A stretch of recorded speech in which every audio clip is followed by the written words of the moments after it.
Thanks for staying with us. So we're doing a follow-up on the OPM story. A few weeks back, we spoke about how the Happie Boyz that are living in Cyprus came out to release the voice notes that they got from the OPM. That's the founder of OPM.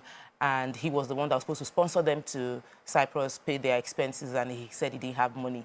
And he cursed them, and we discussed it that time. And he has come back to say that they should return back to Nigeria and that he would sponsor their education here within Nigeria, but getting dollars to send to them, considering the economy, wasn't going to work. And then we saw a video. Their reply to him, I don't know if we will be able to, producers will play that video, but that is what has inspired us to have this conversation right now.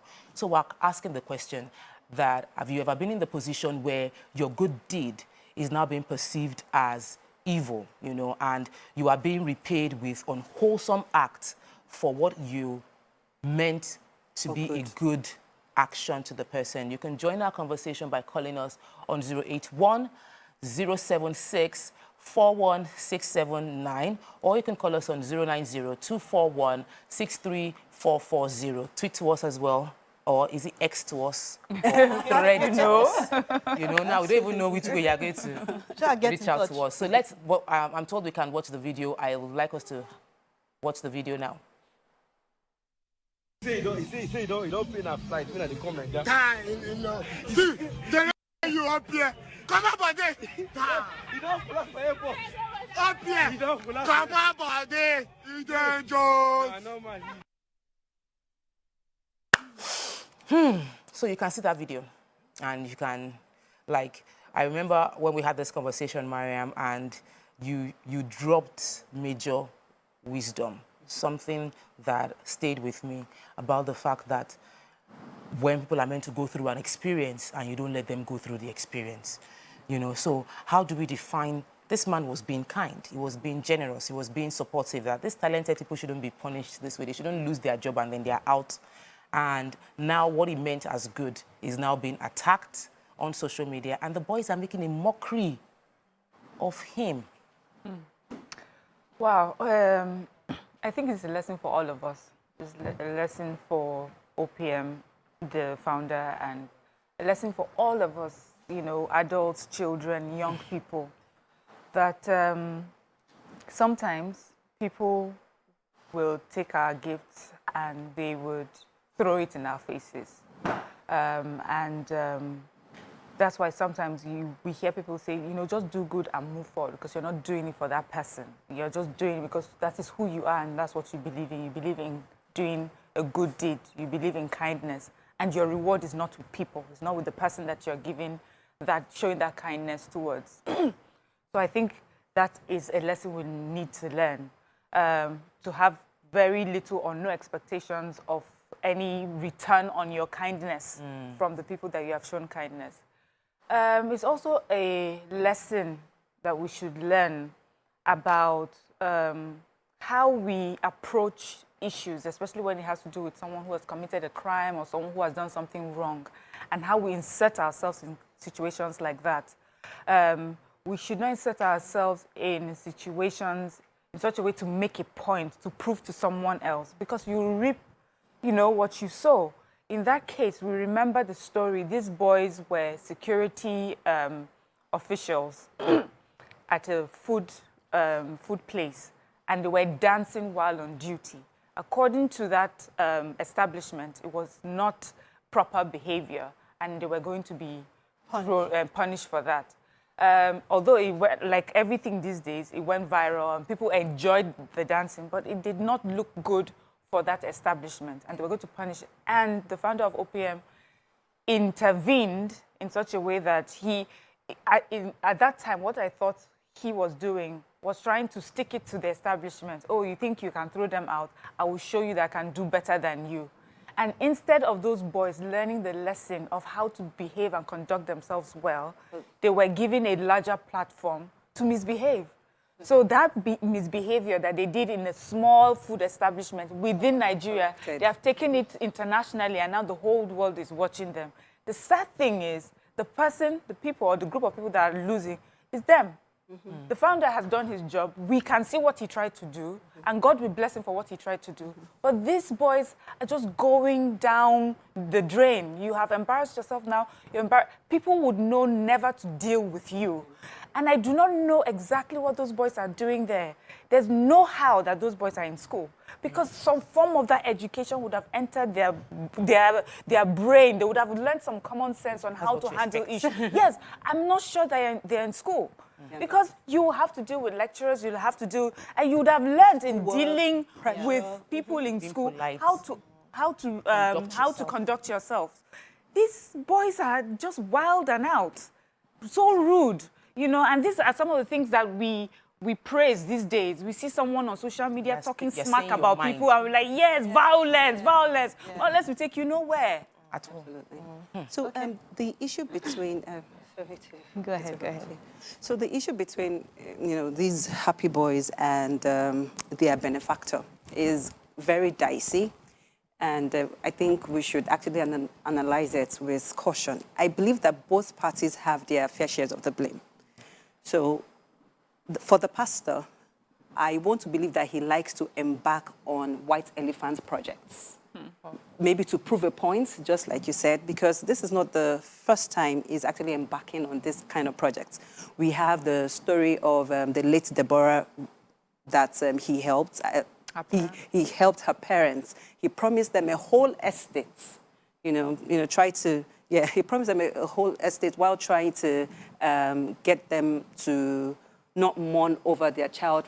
We understand, we get the concept of, trying to, help people. But you have to understand the limits, right? You don't do it because you want to do it to help these people grow, not because you want to actually show off.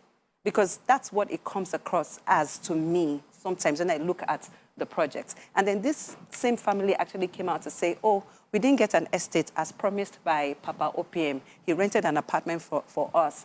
And then you now came back with a defense story to say that, oh, they could not manage a whole estate. They would have been the only people living in there. So for security reasons, while they're looking for tenants to fill the estate, come and stay in a rented apartment. And you left that rented apartment the rent on that apartment to expire.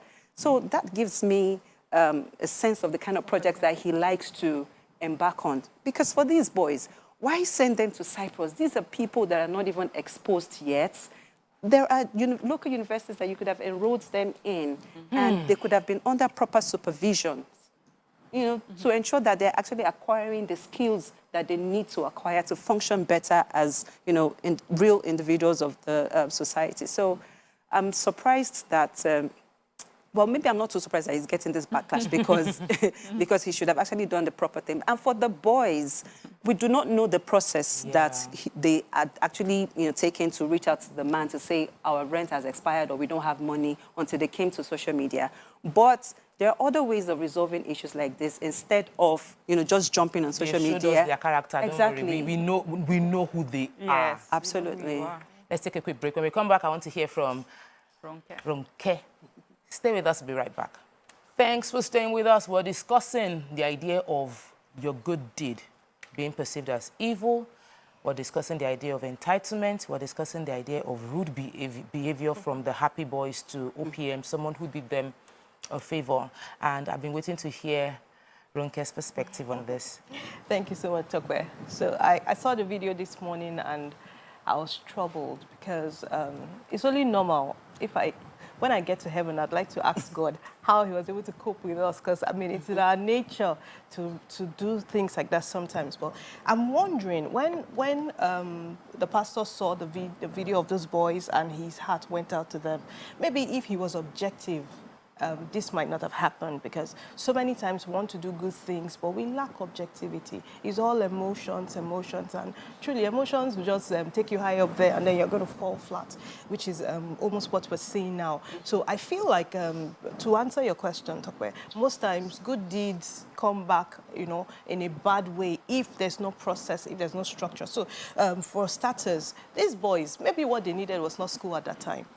Serious character development, character upgrade. They needed to have realized that their acts could not have taken them far because they were in the wrong. But social media has a way of magnifying bad behavior, indiscipline, and everybody should be careful. We shouldn't just fall for everything we see on social media and think that, I can do better. I'm not in any way judging Pastor, he did well, because there's nothing wrong in seeing something go bad and asking yourself what I can do to make it better. But when we're objective, you're going to check, are you sure what these boys need is some education in a foreign country? Maybe what they needed was some kind of counsel. Maybe they should have been made to go through a process that they will turn out better and appreciate what they have. Because the way those boys are, I'm not sure they can appreciate anything. I wouldn't say they're not deserving, but I would say before anybody thinks of helping another vulnerable person, pass it through a process. Make sure there is structure. Let it not just be all emotions, I can do it, I want to put it on social media. I also feel if it was going to help them, the next place we should have heard about it should not be in social media. Maybe when those boys had graduated. So I see a lot of process failure. So again, to answer your question, there's nothing wrong in helping people, but subject it to a process so that you can get the benefit at the end of the day. I love that. We'll take a call from VI. Aliyu has called in on the show. Welcome to the show. Good morning, Aliyu.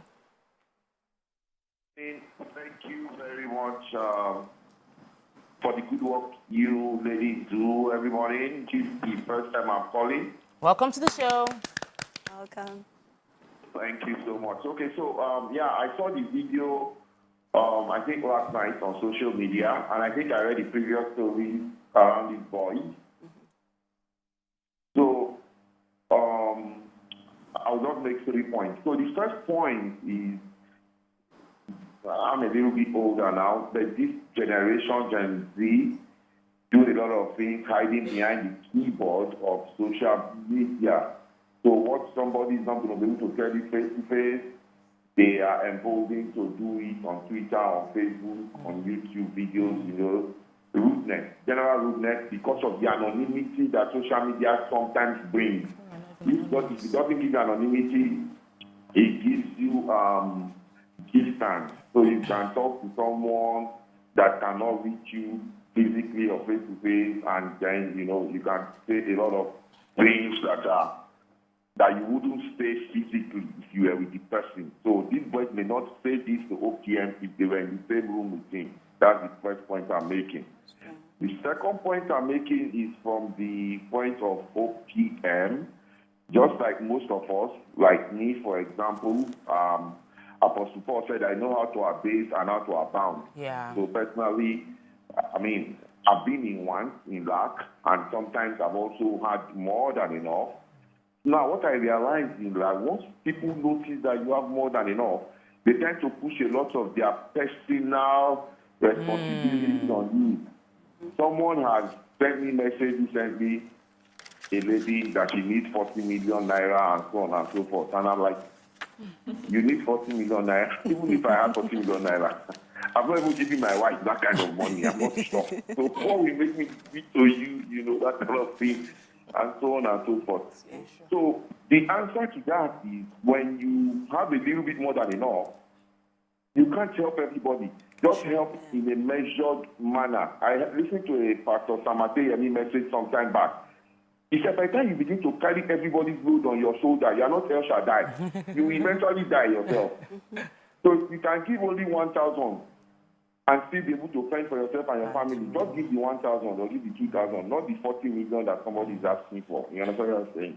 Thank you Now, so much. The last point I'll make quickly to round up, a couple of friends and I were around in the process of giving scholarship to some students, secondary school students in Nigeria going to university. And we are throwing out the terms and conditions.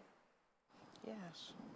Oh, okay. I think he was trying to break down having terms and conditions. Yes. And it's one of the things you mentioned, is one of the things Mariam also mentioned, that there must be the detailed process communicated. I remember the last time you were saying, did he tell them that he was going to be covering their entire bill? Did he say was he clear in explaining to them that he can't afford it anymore? And I think people are entitled to say they cannot afford it anymore. The realities on ground have changed. Yeah. I'm making some decisions to cut off some things that people are dependent on, but it just is the reality on ground that I must make those decisions. So I don't think there's anything wrong with him saying, I can't afford this anymore, come back home. But you mentioned something very important. It is that the need to do good and showing off. Then it occurred to me this is a pastor. Did the pastor pray? Did he consult the Holy Spirit before doing that, carrying out that project? And, you know, a lot of people were on that opinion online. And then somebody else now replied that the fact that you're a pastor doesn't mean you don't make mistakes. You might have good intentions, and at that moment, your humanness, ego is natural to every human being. And that got you in the wrong, you know. And does that mean he now deserves the way it was spoken to? You know, so there are many things wrong, but let's bring it to Miss Yoma. Oh, we have, I think Aliu is back. Aliu, are you back? No. Oh, okay, we have Emmanuel now. Yeah. Good morning. Good morning. I'm Emmanuel. Welcome to the show, Emmanuel. Yeah, I'm new. I just called. I'm new on this show. Welcome to the show. Welcome to the show. Oh, thank you very much.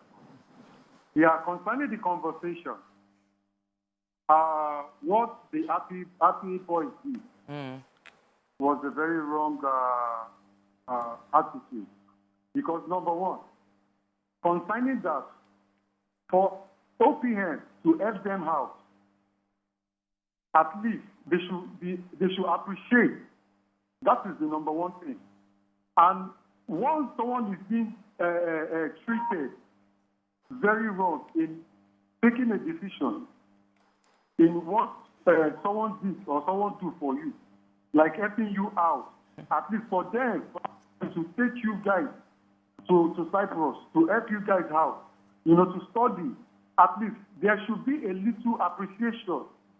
At least, no matter what he did or what he might told you guys, that, okay, come to Nigeria and do this and do that. At least, instead of me spending money, sending dollars there to continue your education, it is very easy for you to come to Nigeria and furthermore your education. So there's nothing bad in that. So once you have been trained, you have home training. To me, I didn't say that they are not trained well.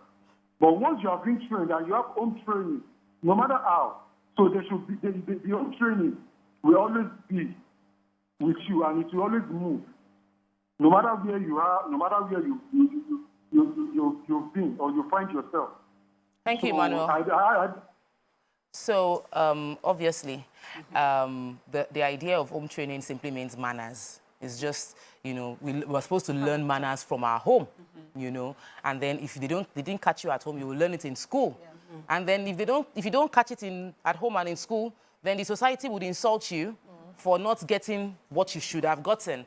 But you're yes, I was going to say that, you know, a lot of times in Nigeria here we excuse improper behavior for poverty. And say, oh, it's because they are poor. Yeah, he killed this person because he was so hungry. Oh, he committed a crime because he was so poor. If he was not poor, he wouldn't have done it. And I've always maintained that there's a difference. You can be poor and still be well behaved. You can be poor and still be polite and still be respectful and still have dignity for yourself and self-respect. And it is two different things. I know people who grew up poor, and you would never tell the way they carry themselves with confidence and respect other people. And there are some people who are not even as poor as they were and behave anyhow and blame it on this poverty. And which for them was just a lack of material things. You know, there's just different types of poverty. There's poverty of mind, the fact that you don't have material things, you don't have manners, you don't have respect, you don't even know how to conduct yourself as a human being. So going forward, for a lot of things that happen in Nigeria, let's stop blaming poverty for bad behavior. Let's stop blaming poverty for bad parenting or lack of parenting. We have people that are not raising their children well, and they'll say, oh, it's because they are so poor, we can't afford it. That does not stop you from doing your job as a parent, parenting properly, teaching them how to speak, how to take care of themselves, how to talk to people, how to resolve issues. That's part of parenting. And you're right, if you don't learn it at home, we're hoping that you learn it in school. If you don't learn it in school and you get a job, which was what that job was trying to do for these boys, you learn it at work, where HR would show you what to do and punish you for what you don't do. But then when you insert yourself now as someone who is who shows kindness without paying attention to what they really need, then, you know, you have truncated that learning. And now they're showing us in full force. So this takes me back to the Mesoma case. You know, a lot of, at first, a lot We'll talk about Mesoma after the break. Let's take a break. When we return, we would address the connection that we should learn from the Happy Boys and not let the same thing happen with Mesioma's case. Stay with us. We'll be right back.